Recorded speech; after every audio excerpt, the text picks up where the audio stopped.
الحمد لله رب العالمين. إن الحمد لله نحمده ونستعينه ونستغفره ونعوذ بالله من شرور أنفسنا وسيئات أعمالنا.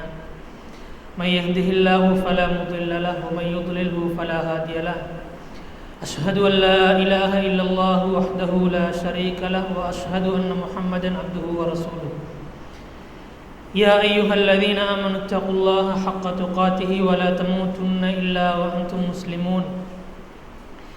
يا أيها الناس اتقوا ربكم الذي خلقكم من نفس واحدة وخلق منها زوجها وبث منهما رجالا كثيرا ونساء واتقوا الله الذي تساءلون به والأرحام إن الله كان عليكم رقيبا.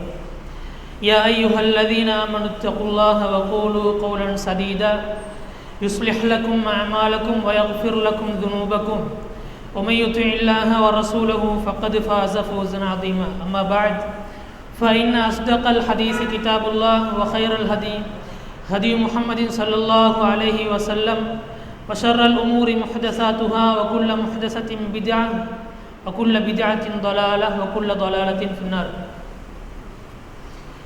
இந்த உலகத்தை படைத்து பரிபாலிக்கக்கூடிய வல்லவன் ரப்புல் ஆலமீன் அல்லாஹ் தஆலாவை போற்றி புகழ்ந்து, அவன் தனித்தவன், இடுதுணையற்றவன், அவனுக்கு நிகராக எந்த ஒன்றும் கிடையாது.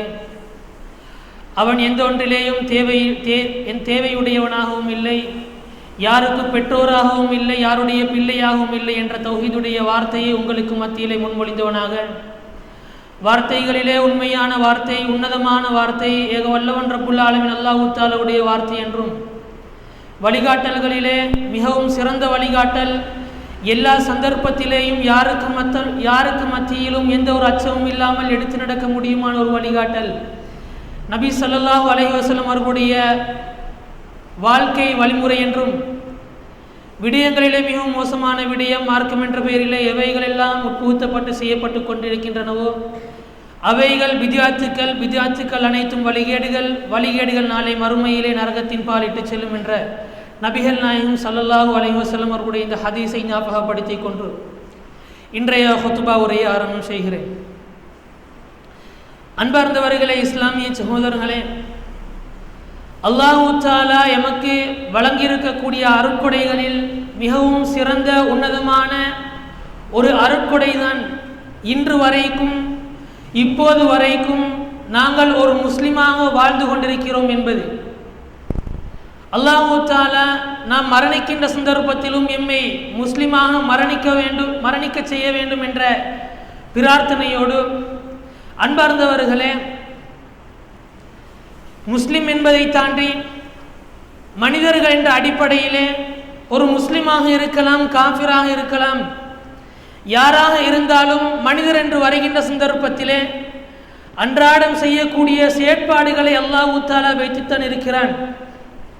அவன் தூங்குவதாக இருக்கலாம், எழுந்து வேலைக்கு செல்வதாக இருக்கலாம், விளையாடுவதாக இருக்கலாம், உண்ணுவதாக இருக்கலாம், குடிப்பதாக இருக்கலாம், உடுப்பதாக இருக்கலாம். இப்படி செயற்பாடுகள் என்று வருகின்ற சந்தர்ப்பத்திலே முஸ்லிம் காஃபிர் என்ற வித்தியாசமும் இல்லாமல் அல்லாஹ் தஆலா மனிதனுக்கு வைத்திருக்கக்கூடிய ஒரு பண்பாக காணப்படுகிறது.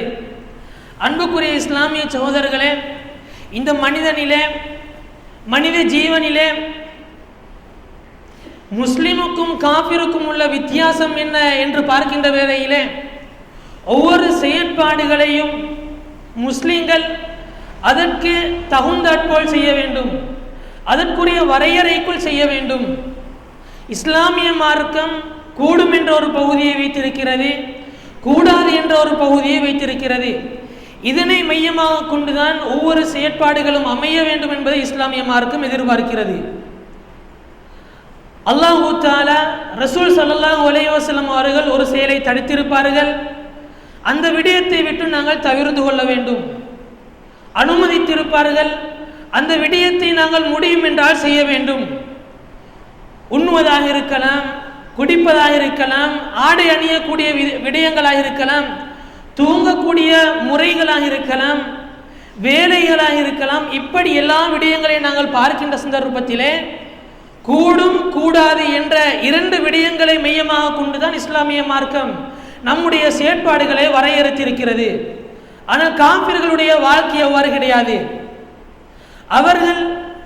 அவர்களுடைய மனதுக்கு எவைகள் எல்லாம் படுகிறதோ அந்த அமைப்புக்கு ஏற்ப செய்வார்கள். அவர்களுக்கு என்ற ஒரு தியரி கிடையாது. இவ்வாறு தான் செய்ய வேண்டும், இந்த விடயங்களை வைத்துத்தான் நாங்கள் எங்களுடைய செயற்பாடுகளை அமைத்துக் கொள்ள வேண்டும் என்பது அவர்களுடைய வாழ்க்கையிலே கிடையாது. அன்பார்ந்தவர்கள், இஸ்லாமிய சகோதரர்களே, முஸ்லிமாக பிறந்த நாங்கள், முஸ்லிமாக வாழக்கூடிய நாங்கள் ஒவ்வொரு செயற்பாடுகளையும் அல்லாஹு தஆலா ரசூல் ஸல்லல்லாஹு அலைஹி வஸல்லம் அவர்களும் செய்யுமாறு கூறியிருக்கிறார்களா, செய்யக்கூடாது என்று தடுத்திருக்கிறார்களா?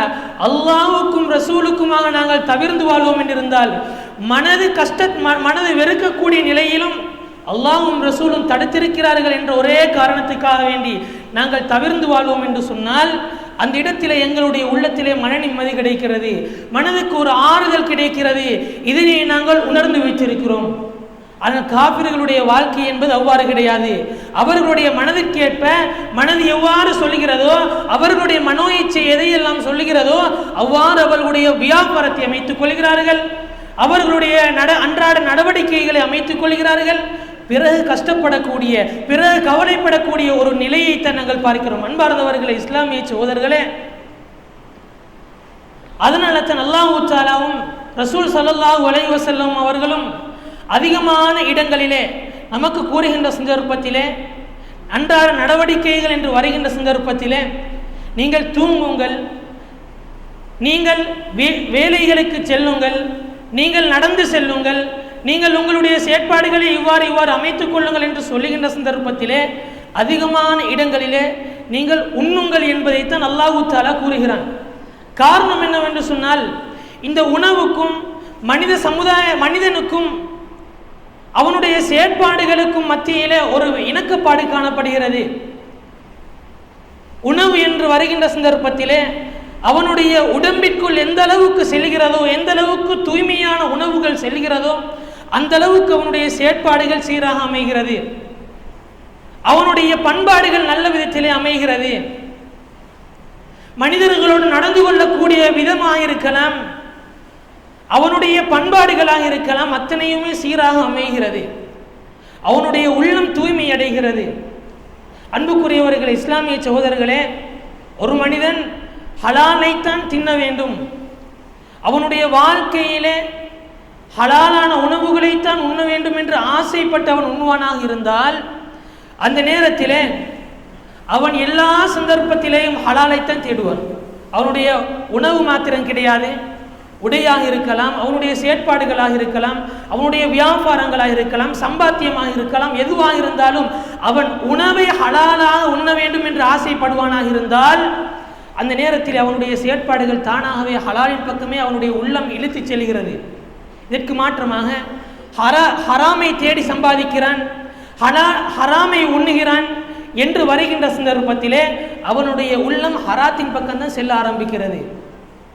அன்புக்குரியவர்களே, இஸ்லாமிய சகோதரர்களே, அதனால தான் அல்லாஹ் தஆலா அதிகமான இடங்களிலே குழு என்ற வார்த்தையை கூறிவிட்டு அதற்கு அடுத்ததாக தொடர்ந்து கூறுகிறான், ஒரு வரையறை இடுகிறான். நீங்கள் உண்ணுங்கள், உங்களுக்கு விரும்பியவாறு நீங்கள் உண்ணுங்கள், ஆனாலும் மினத் தய்யிபாத்தி, நல்லவற்றிலிருந்து நீங்கள் உண்ணுங்கள், ஹலாலான விடயத்திலிருந்து நீங்கள் உண்ணுங்கள், மா ரஸக்னாக்கும், நாங்கள் உங்களுக்கு ரிஸ்காக அளித்ததிலே நல்லவற்றிலிருந்து, தூய்மையானவற்றிலிருந்து, ஹலாலானவற்றிலிருந்து நீங்கள் உண்ணுங்கள் என்று வல்ல ரப்புல் ஆலமீன் அல்லாஹ் தஆலா கூறுகிறான் என்று சொன்னால், அன்புக்குரியவர்கள், இஸ்லாமிய சகோதரர்களே, நாங்கள் சற்று சிந்திக்க வேண்டும். இந்த உணவு முறைமையை நாங்கள் எந்த விதத்தில் அமைத்துக் கொள்கிறோம்?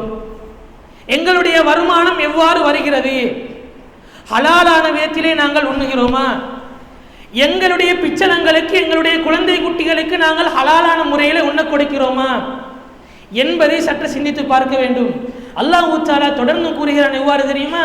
வலா தத்கூ ஃபீஹி, நாங்கள் உங்களுக்கு ரிஸ்காக அளித்திருக்கக்கூடியவற்றிலே நல்லதும் இருக்கிறது, அந்த நல்லவற்றை நீங்கள் நல்ல முறையில் பயன்படுத்துவீர்கள் என்று சொன்னால் அது ஹலாலாக அமையும். இதற்கு மாற்றமாக உங்களுக்கு பழங்களை நாங்கள் தந்திருக்கிறோம், ரிஸ்காக நாங்கள் உங்களுக்கு திராட்சைகள், தோடம்பழங்கள் என்று அல்லாஹ் தஆலா பழங்களை தந்திருக்கிறான், உணவுகளை தந்திருக்கிறான். அந்த உணவுகளை வைத்து நீங்கள் சாராயங்கள், மோசமான விடயங்கள், ஹராமின் பக்கம் நீங்கள் அதை அமைத்துக் கொள்வீர்கள் என்று சொன்னால், வலா தத்கூ ஃபீஹி, அந்த விடயத்திலே நீங்கள் எல்லை மீறி சென்று விட வேண்டாம். ரிஸ்காக நாங்கள் அளித்தவற்றிலே நல்லவற்றை உண்ண வேண்டும் என்ற விடயத்திலே நீங்கள் எல்லை மீறி சென்று விட வேண்டாம். அவ்வாறு எல்லை மீறி செல்வீர்கள் என்று சொன்னால் ஃபயஹில்ல அலைக்கும் கதபி, என்னுடைய கோபம் உங்கள் மீது ஹலாலாகி விட்டது என்பதை நீங்கள் புரிந்து கொள்ளுங்கள் என்று வல்ல ரப்புல் ஆலமீன் அல்லாஹ் தஆலா கூறிய அன்பார்ந்தவர்கள் இஸ்லாமிய சகோதரர்களே, இந்த இடத்திலே இருக்கக்கூடிய நாங்கள் அல்லாஹ் தஆலாவுடைய கோபம் இல்லாமல் வாழுகிறோம் என்று யாரால் மாறுதட்டி கூற முடியும்? விரல் விட்டு எண்ணக்கூடிய மனிதர்களை தான் நாங்கள் பிறக்கி எடுக்க முடியும். அன்பார்ந்தவர்களே, எங்களுடைய வாழ்க்கையிலே ஹராம் என்பது சர்வசாதாரணமான ஒரு விடயமாக மாறிவிட்டது. அன்புக்குரியவர்களே, நாங்கள் கஷ்டம் என்று வருகின்ற சந்தர்ப்பத்திலே ஹராத்தின் பக்கம் செல்வதற்கு இயல்பாக காணப்படுகிறது. வட்டியிலே நாங்கள் காலை வைக்கிறோம். அதே போன்று எங்களுடைய வியாபாரத்திலே உண்மையாக நடந்து கொண்ட நாங்கள் அல்லாஹ் தஆலாவுக்கும் ரசூல் ஸல்லல்லாஹு அலைஹி வஸல்லம் அவர்களும் சொன்னபடி நாங்கள் ஹலாலான முறையில் அமைத்துக் கொண்ட நாங்கள் கஷ்டம் என்ற ஒரு காரணத்திற்காக வேண்டி, வறுமை என்ற ஒரு காரணத்திற்காக வேண்டி நாங்கள் ஹலாலில் இருந்து பொய்யின் பக்கம் திரும்புகிறோம். பொய்யாக சம்பாதிப்பதற்கு நாங்கள் திரும்புகிறோம். அன்பார்ந்தவர்களே, அல்லாஹ் தஆலாவுடைய கோபத்தோடு நாங்கள் வாழ்க்கையை அமைத்துக் கொள்கிறோம். அன்புக்குரியவர்களே, இஸ்லாமிய சகோதரர்களே, அல்லாஹ் தஆலா இதனால தான் கூறுகிறான் ஃபயஹில்ல அலைக்கும் கதபி, என்னுடைய கோபம் உங்களுக்கு ஹலால் ஆகிவிடும் என்று வல்ல ரப்புல் ஆலமீன் அல்லாஹ் தஆலா கூறுகிறான். அன்புக்குரியவர்களே, இஸ்லாமிய சகோதரர்களே, கவலைக்குரிய விடயம் என்னவென்று சொன்னால், காஃபிர்கள் எப்படி ஹராம் ஹலால் என்பதை பேணுவது கிடையாதோ அதே போன்று இன்றைய காலத்திலே முஸ்லிம் என்ற பெயரிலே வாழக்கூடிய நாங்கள் ஹலாலாக இருக்கிறதா ஹராமாக இருக்கிறதா என்பதை பார்க்காமல் எங்களுடைய சம்பாத்தியத்தை, எங்களுடைய உணவு முறைமையை, எங்களுடைய ஆடை விவகாரங்களை நாங்கள் அமைத்துக் கொள்கிறோம். இஸ்லாம் தடுத்திருக்கக்கூடிய ஆடைகள், ஒட்டிய ஆடைகள், இப்படி இவைகளை எல்லாம் நாங்கள் ஆகுமா முறை என்று நாங்கள் எண்ணி அதை ஆகுமாக்கி கொண்டு நாங்கள் உடுத்துக் கொண்டிருக்கிறோம். எங்களுக்கு தெரியும் இவைகள் அத்தனையுமே இஸ்லாமிய மார்க்கம் தடுத்திருக்கக்கூடிய விடயம் என்று. அன்பார்ந்தவர்கள், இஸ்லாமிய சகோதரர்களே, இப்படி வாழக்கூடிய எங்களுக்குத்தான் அல்லாஹ் தஆலாவுடைய அதிகமான சோதனைகள் வந்து கொண்டிருக்கிறது. நாங்கள் அதிகமான சோதனைகளை சந்திக்கிறோமா? அல்லாஹ் தஆலாவுடைய கோபம் எங்களுக்கு இறங்கிக் கொண்டிருக்கிறது. அல்லாஹ் தஆலாவுடைய கோபத்தை நாங்கள் சந்தித்தவர்களாகத்தான் நாங்கள் வாழ்ந்து கொண்டிருக்கிறோம். அன்புக்குரியவர்களே, அன்றைய காலத்து சஹாபாக்களுடைய வாழ்க்கை வரலாற்றை படித்து பாருங்கள் சகோதரர்களே.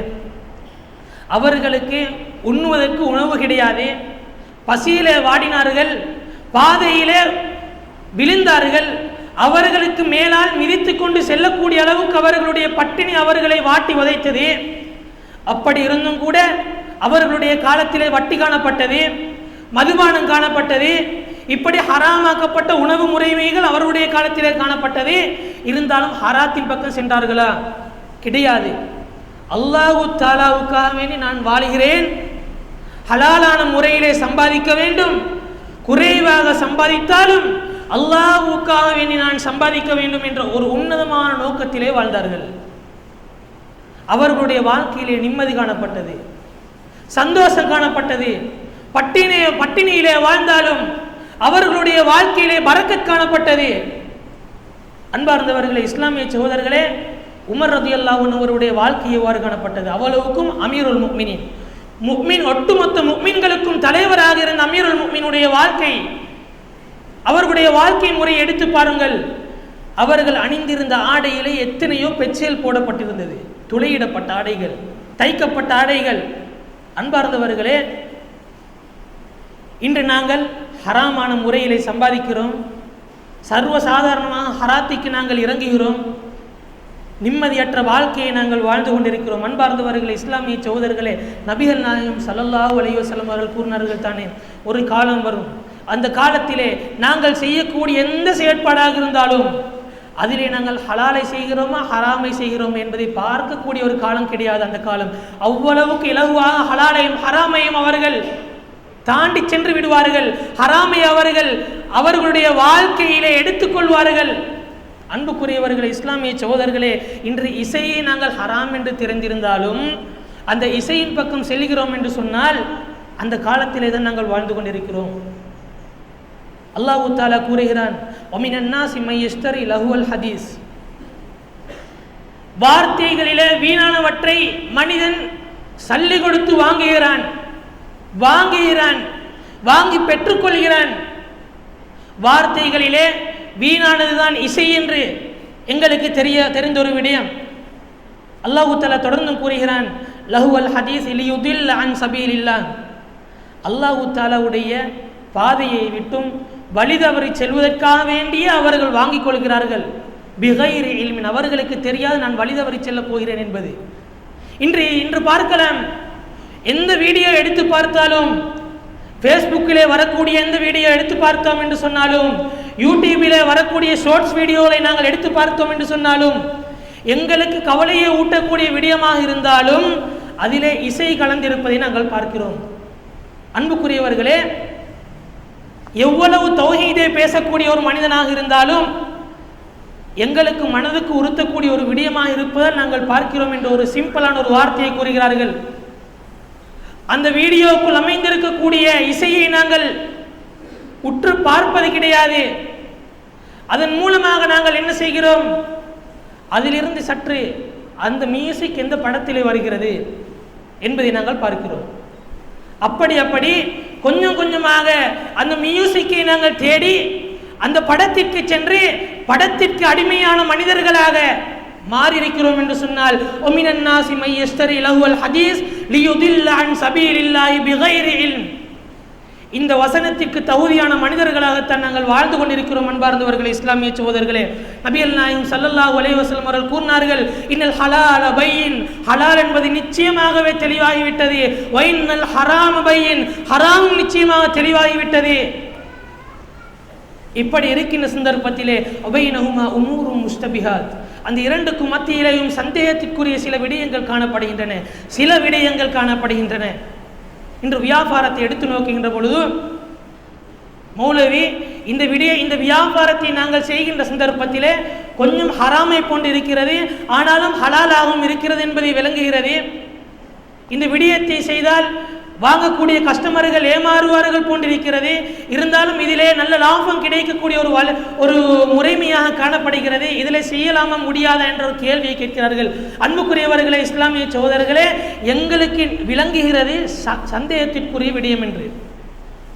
இப்படி இருக்கின்ற சந்தர்ப்பத்திலே நாங்கள் அந்த சந்தேகத்திற்குரிய விடயத்திலே நாங்கள் காலை வைப்போம் என்றிருந்தால் தெளிவாகவே ஹராத்தின் பக்கம் தான் செல்கிறோம். ஏனென்று சொன்ன நபிகள் நாயகம் ஸல்லல்லாஹு அலைஹி வஸல்லம் கூறினார்கள், எவ்வாறு தெரியுமா, லா யஅலமுஹுன்ன கஸீரும் மினன் நாஸ். அந்த சந்தேகத்திற்குரிய விடயங்கள் என்னென்ன என்பதை அவர்கள் அறிய மாட்டார்கள், அதிகமானவர்கள் அறிய மாட்டார்கள். ஃபமனித்தக ஷுபஹாத்தி, யார் அந்த சந்தேகத்தை விட்டும் தூரமாகி பாதுகாப்பை எடுத்துக்கொள்கிறார்களோ, ஃபகதிஸ்தபர அலிதீனிஹி வ இர்திஹி, அவருடைய மார்க்கத்திற்கும், நான் இஸ்லாத்திலே இருந்து கொண்டிருக்கிறேன், முஸ்லிமாக வாழ்ந்து கொண்டிருக்கிறேன் என்ற அந்த மார்க்கத்திற்கும் அவருடைய மானத்திற்கும் பாதுகாப்பை தேடி எடுத்துக்கொண்டு விட்டார் என்று நபிகள் நாயகம் ஸல்லல்லாஹு அலைஹி வஸல்லம் அவர்கள் கூறிவிட்டு கூறினார்கள், ஒமன் வகஅ ஃபிஷ் ஷுபஹாத்தி, யார் அந்த சந்தேகத்திலே காலை வைக்கிறார்களோ, அந்த விடயத்திலே அவர்கள் மூழ்க ஆரம்பிக்கிறார்களோ, வகஅ ஃபில் ஹராம், ஒன்றில் ஹலாலில் விழுவார்கள் அல்லது ஹராமில் விழுவார்கள் என்று சொல்லவில்லை, ஹராமிலே அவர்கள் விழுந்து விடுவார்கள் என்று நபிகள் நாயகம் ஸல்லல்லாஹு அலைஹி வஸல்லம் அவர்கள் கூறுகிறார்கள்.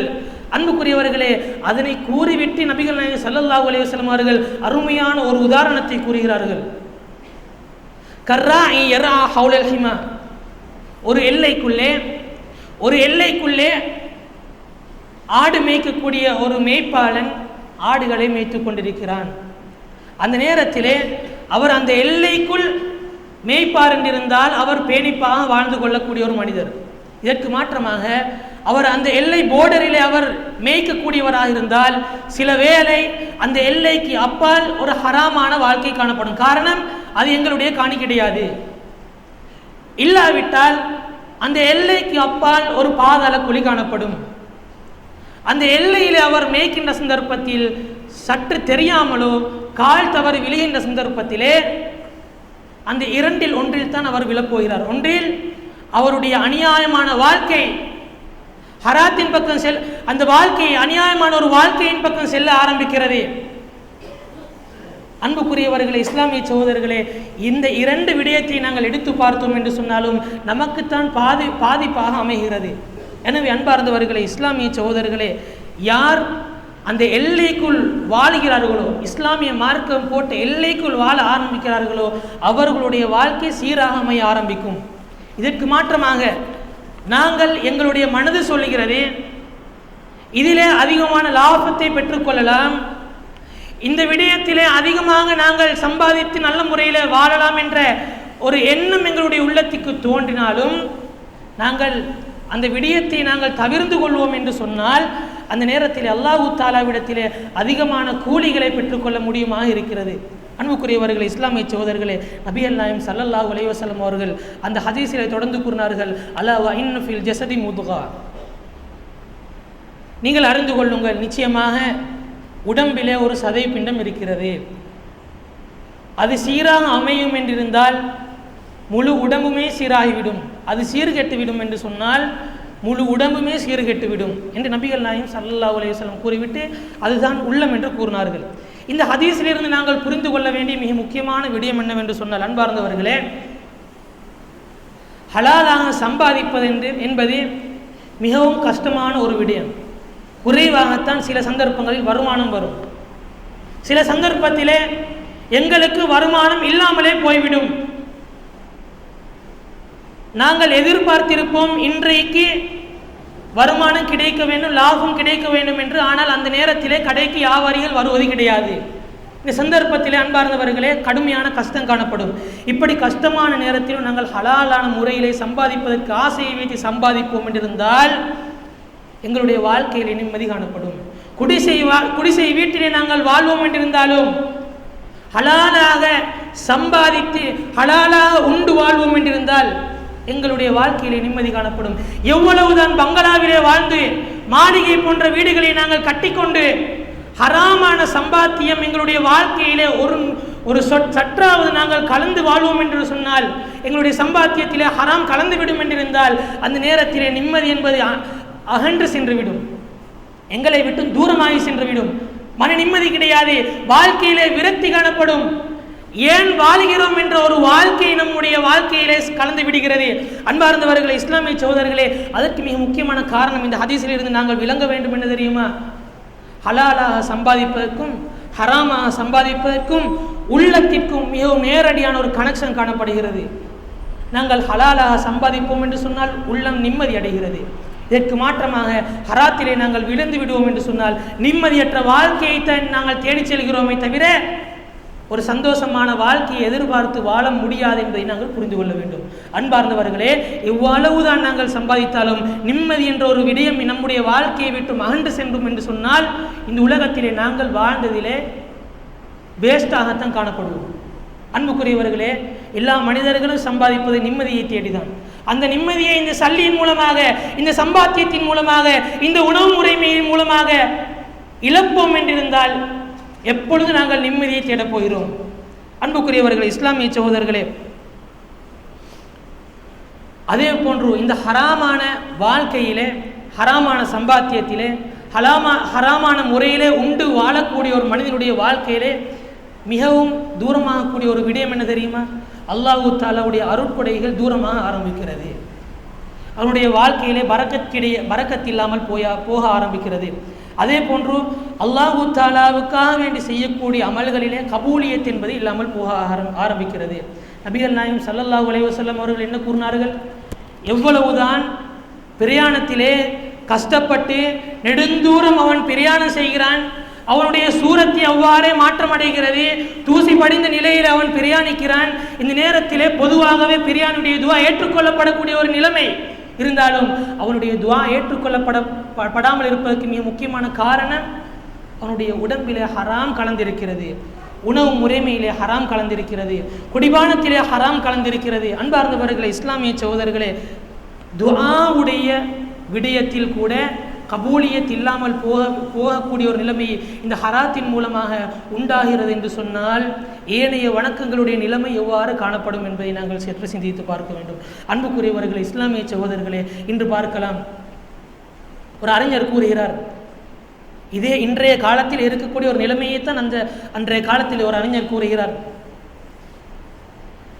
ஒரு வியாபார ஸ்தலத்திலே மனிதர்கள் எவ்வாறு காணப்படுவார்கள் என்று சொன்னால், சில மனிதர்கள் நான் முன்சப்பிலே போய் தொழ வேண்டும், அல்லாஹ்வுக்காக வேண்டி வணக்கங்களை செய்ய வேண்டும் என்ற ஒரு ஆசையிலே அவர்கள் காணப்படுவார்கள். அப்படியாப்பட்ட மனிதர்களிடத்திலே ஒரு அறிஞர் கூறுகிறார், என்ன தெரியுமா, நீங்கள் முதலாவது சஃபிலே போய் இருப்பதை விட உங்களுடைய வியாபாரத்திலே அல்லாஹ்வுக்கு நீங்கள் பயந்து கொள்வதுதான் மிகவும் சிறந்தது. நீங்கள் மோசடி செய்து ஏமாற்றி பொய் கூறி மனிதர்களிடத்திலே சம்பாதித்து ஹராமான முறையிலே உண்ணுவதை விட உங்களுக்கு பின்னால் இருக்கக்கூடிய கடைசி சஃபு மிகவும் சிறந்தது என்று ஒரு அறிஞர் அருமையான ஒரு விடயத்தை கூறுகிறார்கள். அன்பார்ந்தவர்களே, இன்று யாராக இருந்தாலும் ஹராத்துடைய வாடை கூட எங்களுடைய உடம்பிலே பட்டு கொண்டு தான் இருக்கிறது. அல்லாஹ் தஆலாவிடத்தில் அதிகமாக நாங்கள் பிரார்த்திக்க வேண்டிய ஒரு துஆ என்ன தெரியுமா? யா அல்லாஹ், அல்லாஹும்ம ஹப்பிப் இலையல் ஈமான, யா அல்லாஹ் எனக்கு ஈமானை விருப்பமாக்கி விடு, வஸையின்ஹு ஃபீ கல்பி, என்னுடைய உள்ளத்திலே அந்த ஈமானுடைய சுவையை அலங்கரித்து விடு, வகர்ரிஹ் இலையல் குஃப்ர வல் ஃபுசூக வல் இஸ்யான், எனக்கு இந்த குஃப்ர், அல்லாஹ்வுக்கு மாறு செய்வது, அல்லாஹ்வை மறந்து வாழ்வது, அல்லாஹ்வுக்கு மோசடி செய்வது, இவைகளை விட்டும் தூரமாகி வாழக்கூடிய ஒரு வாழ்க்கையை அமைத்து தந்துவிடு. இந்த குஃப்ரிலேயும் இந்த ஃபுசூக்கிலேயும் இந்த அல்லாஹ் தஆலாவுக்கு மாற்றம் செய்வதிலேயும் எனக்கு வெறுப்பை ஏற்படுத்திவிடு என்ற பிரார்த்தனையை நாங்கள் அதிகமாக பிரார்த்திக்க வேண்டும். அன்பார்ந்தவர்களே, இஸ்லாமிய சகோதரர்களே, எனவே இன்றைய காலத்திலே நாங்கள் வாழக்கூடிய சந்தர்ப்பத்திலே அதிகமாக ஹராம் ஹலாலை பேணி வாழக்கூடிய மனிதர்களாக வாழ்வதற்கு எனக்கும் உங்களுக்கும் வல்ல ரப்புல் ஆலமீன் அல்லாஹ் தஆலா துணை புரிவானாக. வ ஆகிரு தஅவானா அல்ஹம்துலில்லாஹி ரப்பில் ஆலமீன்.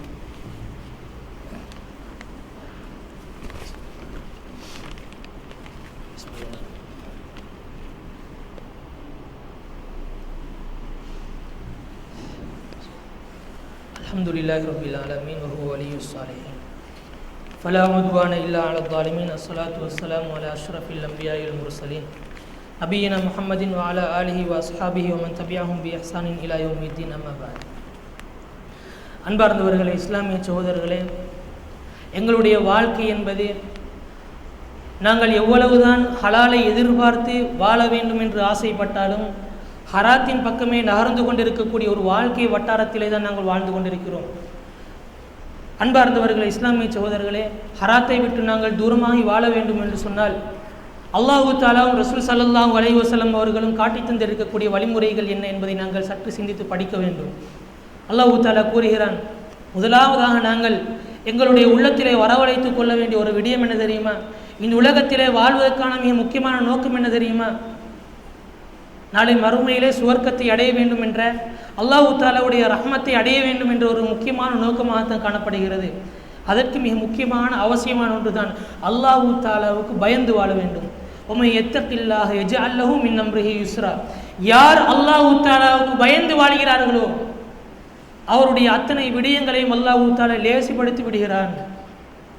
எனக்கு கஷ்டம் வருகிறது, வறுமை ஏற்படுகிறது, என்னுடைய குழந்தைகள் பட்டினியிலே வாழ்ந்து கொண்டிருக்கிறார்கள், அவர்களுக்கு எந்த விடயத்தை நான் சொல்லுவது, எப்படி நான் அவர்களுக்கு உணவு கொடுப்பது என்று சிந்திக்கின்ற சந்தர்ப்பத்திலே அல்லாஹ் தஆலாவுடைய பயம் என்பது எங்களுக்கு கண்முன்னே வந்து நிற்கும் என்று சொன்னால் அல்லாஹ் தஆலா கட்டாயமாக ஒரு வழியை வைத்துத்தான் இருப்பான். அந்த விடயத்தை அல்லாஹ் தஆலா லேசிப்படுத்தித்தான் வைப்பான். அன்புக்குரியவர்களே, அபூ சலமா ரலியல்லாஹு அன்ஹு அவர்கள் அந்த குழந்தைகளை தூங்க வைத்து வந்த விருந்தாளிக்கு உணவளித்த சம்பவம் நாங்கள் அறிந்து வைத்திருக்கிறோம். அல்லாஹ் தஆலாவுக்கு பயந்து வாழ்ந்ததன் காரணமாகத்தான் பசியிலே பட்டினியிலே இருக்கக்கூடிய அந்த குழந்தையையும் தூங்க வைப்பதற்கான ஒரு வழிமுறையை அல்லாஹ் தஆலா உதிப்பாக்குகிறான். நாங்கள் அந்த இடத்திலே அல்லாஹ்வுக்கு பயம் இல்லாமல் நாங்கள் வாழ்வோம் என்றிருந்தால் அந்த நேரத்திலே அந்த வழியை பெற்றுக்கொள்ள முடியாது. அன்பார்ந்தவர்களே, அல்லாஹ் தஆலா இன்னொரு இடத்திலே கூறுகிறான், உமை யத்தகில்லாஹ யஜ்அல் லஹு மக்ரஜா. யார் அல்லாஹ் தஆலாவுக்கு பயந்து வாழுகிறார்களோ, ஹராத்தை விட்டு ஹலாலை பேணி வாழ வேண்டும் என்ற ஒரு உன்னதமான நோக்கத்திலே வாழ்கிறார்களோ அவருக்கு அல்லாஹு தாலா மஹ்ரஜா, ஒரு வெளியேறக்கூடிய விமோசனத்தை அல்லாஹு தாலா வைத்துத்தான் இருக்கிறான் என்று அல்லாஹு தாலா தனது திருமறையிலே கூறுகிறான். அன்புக்குரியவர்கள், இஸ்லாமிய சகோதரர்களே, அதே போன்று நாங்கள் இன்னொரு விடயம் என்ன தெரியுமா? இந்த ஹராத்தை விட்டு தூரமாக வேண்டும் என்று சொன்னால் இரண்டாவது விடயம், நாங்கள் சந்தேகத்திற்குரிய விடயங்களை விட்டும் தூரமாக இருக்க வேண்டும். எவைகள் எல்லாம் சந்தேகமாக காணப்படுகிறதோ அதை விட்டு நாங்கள் தூரமாகுவோம் என்று சொன்னால் அந்த இடத்திலே அல்லாஹு தாலா எங்களுக்கு ஹலாலான ஒரு வாழ்க்கையை அமைத்து வைப்பான். அதிலே பரக்கத் இருக்கும், அதிலே நிம்மதி இருக்கும், அதிலே சந்தோஷம் இருக்கும். குடும்பத்துக்கு மத்தியிலே ஒரு நிம்மதியான வாழ்க்கையை நாங்கள் ஓட்டிக்கொண்டு செல்ல முடியும் என்பதை நாங்கள் புரிந்து கொள்ள வேண்டும். அதே போன்று மூன்றாவதாக கவனிக்க வேண்டிய விடயம் என்ன தெரியுமா? மக்ரூஹ் என்று சொல்லப்பட்டிருக்கக்கூடிய விடயங்களை கூட நாங்கள் நெருங்கக்கூடாது. மக்ரூஹ் தானே, அதனை நாங்கள் சிம்பிளாக பார்த்து அதிலே நாங்கள் நுழைவோம் என்று சொன்னால் அந்த இடத்திலே ஹராத்துக்குள்ளே வாயில் திறந்து காணப்படும். எவ்வாறு ஒரு சுன்னாவை நாங்கள் பேணி வாழ்கின்ற சந்தர்ப்பத்திலே வாஜிபை செய்ய முடியுமோ அதே போன்று மக்ரூஹை விட்டு நாங்கள் தூரமாகுவோம் என்றிருந்தால் அந்த நேரத்திலே ஹராம் எங்களிடத்திலே அகன்று விடும் என்பதை நாங்கள் புரிந்து கொள்ள வேண்டும். அன்புக்குரியவர்களே, இஸ்லாமிய சகோதரர்களே, அதே போன்று மிக முக்கியமாக புரிந்து கொள்ள வேண்டிய விடயம் என்ன தெரியுமா? அல்லாஹு தாலா இந்த உலகத்திலே காணப்படக்கூடிய எல்லா மனிதர்களுக்கும் ரிஸ்கை அளந்துதான் வைத்திருக்கிறான். அவன் பிறந்தது முதல் தாயுடைய வயிற்றிலே இருந்து அல்லாஹு தாலாவை சந்திக்கின்ற வரைக்கும் அவனுடைய ரிஸ்கி எழுதப்பட்டு தான் இருக்கிறது. அது குறைவாக இருந்தாலும் பெரிய அளவிலாக இருந்தாலும் அல்லாஹு தாலா அந்த ரிஸ்கிலே பரக்கத்தை வைத்துத்தான் இருப்பான். காரணம், அல்லாஹு தாலா வைத்திருக்கக்கூடிய ரிஸ்கிலே நமக்கு பிரயோஜனம் காணப்படுகிறது. நாங்கள் இந்த ரிஸ்கிலே அல்லாஹு தாலா நமக்கு ரிஸ்கை வைத்திருப்பான் என்பதை நம்பிக்கொண்டு எங்களுடைய எதிர்காலத்தை பற்றி நாங்கள் சிந்திக்க ஆரம்பிக்கிறோம். எங்களுக்கு வரக்கூடிய மனைவியை நான் எவ்வாறு பார்த்துக் கொள்வது, பிறக்கக்கூடிய குழந்தைகளை நான் எவ்வாறு பார்த்துக் கொள்வது, என்னுடைய குழந்தைகளுக்கு நான் எவ்வாறு உணவை ஊட்டுவது என்பதை நாங்கள் சிந்தித்தே ஷைத்தான் எங்களுடைய உள்ளத்திலே ஊசலாட ஆரம்பிக்கிறான். இப்படியான ஒரு வழி காணப்படுகிறது. இந்த வழியிலே நீ செல்வாயாக இருந்தால் நல்ல முறையிலே உனக்கு ரிஸ்கை தேடிக்கொள்ளலாம். ஷைத்தானுடைய ஊசலாட்டம் வர ஆரம்பிக்கிறது. அன்புக்குரியவர்களே, நாங்கள் இந்த உலகத்தை விட்டு மரணிக்கின்ற சந்தர்ப்பத்திலே கட்டாயமாக எங்களுடைய ரிஸ்க் முடிந்துதான் காணப்படும். அதற்கு முன்னால் ஒருபோதும் முடியாது என்பதை நாங்கள் ஆழமாக பதிய வைத்துக் கொள்ள வேண்டிய ஒரு விடயமாக காணப்படுகிறது. அன்புக்குரியவர்களே, இஸ்லாமிய சகோதரர்களே, இன்னும் ஒரு முக்கியமான விடயம் என்ன தெரியுமா? நாங்கள் ஹராத்தின் பக்கம் செல்வதற்கு மிக முக்கியமான காரணம், பிற மனிதர்களை பார்த்து பிற மனிதர்கள் செல்வந்தர்கள் இவ்வாறு இப்படியெல்லாம் வாழ்ந்து கொண்டிருக்கிறார்கள், இன்னின்ன வாகனங்களிலே அவர்கள் பிரயாணிக்கிறார்கள், அவர்கள் ஆரம்பத்தில் எப்படியான வாழ்க்கையை வாழ்ந்தார்கள், இப்பொழுது எப்படியான வாழ்க்கையை வாழ்கிறார்கள் என்பதையெல்லாம் நாங்கள் சிந்தித்து அந்த ஹராத்தின் பக்கம் நாங்கள் செல்ல ஆரம்பிக்கிறோம். இப்படியான வீடுகளை அவர்கள் கட்டியிருக்கிறார்கள், இன்னின்ன ரெஸ்டாரண்ட்டுகளில் அவர்கள் ட்ரிப் போனால் தங்குகிறார்கள், எங்களுடைய வாழ்க்கை எப்படி காணப்படுகிறது என்பதை நாங்கள் சிந்தித்து ஹராத்தின் பக்கமே நாங்கள் செல்ல ஆரம்பிக்கிறோம். அன்புக்குரியவர்களே, நபிகள் நாயகம் ஸல்லல்லாஹு அலைஹி வஸல்லம் அவர்கள் எங்களுடைய ஆத்மாவுக்கு மிகவும் உன்னதமான ஒரு விடயத்தை கூறினார்கள். உந்துரு இலா மன் ஹுவ அஸ்ஃபல மின்கும், உங்களுக்கு கீழால் இருக்கக்கூடிய மனிதர்களை நீங்கள் பார்த்து கொள்ளுங்கள். நீங்கள் உங்களுக்கு கீழால் இருக்கக்கூடிய மனிதர்களை பார்ப்பீர்கள் என்று சொன்னால் நிம்மதியான வாழ்க்கை இருக்கிறது என்பதை நபிகள் நாயகம் ஸல்லல்லாஹு அலைஹி வஸல்லம் அவர்கள் சூசகமாக கூறுகிறார்கள். அன்புக்குரியவர்களே, இஸ்லாமிய சகோதரர்களே, சலஃபு சாலிஹீன்களிலே வாழ்ந்த ஒரு பெண்மணி, அன்றைய காலத்திலே வாழ்ந்த ஒரு பெண்மணி தன்னுடைய கணவர் வீட்டை விட்டு வியாபாரத்திற்காக செல்கின்ற சந்தர்ப்பத்திலே எவ்வாறு கூறுகிறார் என்பதை நீங்கள் பாருங்கள் சகோதரர்களே. கணவரே, நீங்கள் எங்களுக்காக சம்பாதிப்பதற்காக வெளியே செல்கிறீர்கள், இன்னா நஸ்பிரு அலா அலமில் ஜூய், வறுமையுடைய பட்டினியுடைய வலியை எங்களால் பொறுத்து கொள்வதற்கு முடியும், ஆனால் லா நஸ்பிரு அலா அலமி அதாபில்லா, அல்லாஹு தஆலாவுடைய வேதனையின் நோவினையை எங்களால் ஒருபோதும் பொறுத்து கொள்ள முடியாது. எனவே எங்களுடைய விடயத்திலே நீங்கள் அல்லாஹ்வுக்கு பயந்து கொள்ளுங்கள் என்று தன்னுடைய வீட்டிலே வசிக்கக்கூடிய, தன்னுடைய பொறுப்பிலே வசிக்கக்கூடிய மனைவி ரிஸ்கை கொண்டு வந்து தரக்கூடிய, சம்பாத்தியத்தை கொண்டு வந்து தரக்கூடிய அந்த கணவனிடத்திலே கூறுகிறார் என்று சொன்னால் எந்தளவு ஆழமான ஒரு நம்பிக்கை அந்த பெண்மணியிடத்திலே காணப்பட்டிருக்கும். அன்புக்குரியவர்களே, இஸ்லாமிய சகோதரர்களே, ஒரு காலம் இருந்தது, ஒரு 10-20 வருடங்களுக்கு முன்னால் சிறுவர்கள் எவ்வாறு காணப்படுவார்கள் என்று சொன்னால், நீங்கள் எனக்கு அடித்தால் அது ஹராம், நீங்கள் எனக்கு ஏசினால் அது ஹராம், அப்படி சொல்லக்கூடிய ஒரு காலம் இருந்தது. அதை பார்த்து நாங்கள் சிரிப்போம். ஆனால் அவர்கள் விளங்கி இருந்த விடயம் என்ன தெரியுமா? அந்த ஹராம் என்ற வார்த்தை பாரதூரமானது. அதனை சொன்னால் யாரும் எனக்கு அடிக்க மாட்டார்கள், யாரும் எனக்கு ஏச மாட்டார்கள் என்று அவர்கள் அந்த சிறு வயதிலே புரிந்து வைத்திருந்தார்கள். அன்புக்குரியவர்களே, இன்றைய காலத்திலே இருக்கக்கூடிய சிறுவர்களுக்கு நாங்கள் அடிக்க ஆரம்பித்தோம் என்று சொன்னால் 7 மண்டால் அடித்துப்பார், 7 மண்டால் எனக்கு கை வைத்துப்பார். இந்த பொறுமை என்பது இல்லாமல் போய் அவர்களுடைய வளர்ப்பு எவ்வாறு காணப்படுகிறது என்று சொன்னால், ஹராம் ஹலால் என்பது என்னவென்று தெரியாத அளவுக்கு இன்றைய குழந்தைகள் வளர்ந்து வருகிறார்கள். அன்புக்குரியவர்களே, 10-20 வருடங்களுக்கு முன்னால் பெற்றோர்கள் எவ்வாறு காணப்பட்டார்கள் என்று சொன்னால், பாடசாலையை விட்டு வருகின்ற குழந்தையுடைய பேக்கை செக் பண்ணுவார்கள். என்ன படித்திருக்கிறார்கள், என்ன எழுதியிருக்கிறார்கள் என்பதை செக் பண்ணுவதோடு இந்த பேக்கிலே நான் போட்ட பொருட்களை காண ஏதாவது கூட இருக்கிறதா, பென்சில் கூட இருக்கிறதா, அலிரப்பர் கூட இருக்கிறதா, பேனா கூட இருக்கிறதா, கொப்பி கூட இருக்கிறதா என்பதை அவர்கள் பார்ப்பார்கள். இது எங்கிருந்து வந்தது, யாருடைய பேனா என்றதை அவர்கள் விசாரிப்பார்கள் அந்த குழந்தை இடத்திலே. அப்படி ஹராம் ஹலால் பேணப்பட்ட ஒரு காலம் இருந்தது. இன்று தந்தைகளிடத்திலே ஹராம் ஹலால் பேணப்படுவது கிடையாது. இப்படி இருக்கின்ற பொழுது சிறுவர்களிடத்திலே இவ்வாறு ஹராம் ஹலாலை எதிர்பார்ப்பது சகோதரர்களே, இதற்கு பின்னால் வளர்ந்து வரக்கூடிய சமுதாயத்திடத்திலே ஹராம் ஹராத்துடைய வாடை கூட இல்லாமல் போகக்கூடிய ஒரு காலம் தான் இருந்து கொண்டிருக்கிறது. நபிகள் நாயகம் ஸல்லல்லாஹு அலைஹி வஸல்லம் அவர்கள் எச்சரித்த அந்த காலத்திலே நாங்கள் வாழ்ந்து கொண்டிருக்கிறோம். எனவே அன்பார்ந்தவர்கள், இஸ்லாமிய சகோதரர்களே, வாழுகின்ற காலத்திலே நாங்கள் அல்லாஹ்வுக்கு பயந்து நிம்மதியான ஒரு வாழ்க்கையை வாழ வேண்டும் என்று சொன்னால் ஹராம் ஹலாலை பேணி வாழக்கூடிய மனிதர்களாக வாழ்வதற்கு எனக்கும் உங்களுக்கும் அல்லாஹ் தஆலா துணை புரிவானாக. அக்கூலு கௌலி ஹாதா அஸ்தக்ஃபிருல்லாஹ் லி வ லக்கும் வ லி ஜமீஇல் முஸ்லிமீன ஃபஸ்தக்ஃபிரு இன்னஹு ஹுவல் கஃபூருர் ரஹீம்.